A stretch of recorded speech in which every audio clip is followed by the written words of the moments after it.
छत्तीसगढ़ना रायपुर शहर में जेसीपी अध्यक्ष अमित बघेल द्वारा समस्त सिंधी समाजना इष्टदेव भगवान झूलेलाल जी विरुद्ध अपमानजनक टिप्पणीओ करवामां आवी छे।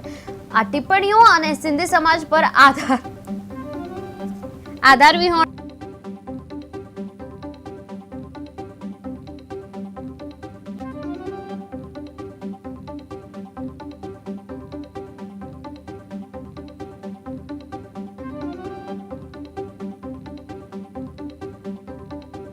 आक्षेपो समाजनी धार्मिक और सामाजिक लागणीओने गंभीर ठेस पहोंचाडती होवानुं कहेवामां आवे छे। त्यारे आ मामले वेरावळ पाटण जनरल सिंधी समाज द्वारा प्रांत अधिकारीने आवेदनपत्र पाठवी उग्र विरोध नोंधाव्यो छे। त्यारे समाजना नेताओए इशारो कर्यो छे के आवेदनने गंभीरताथी लई योग्य कार्यवाही थवी जोईए, जेथी भविष्यमां समुदायनी धार्मिक लागणीओने दुर्भाववा पहोंचे नहीं।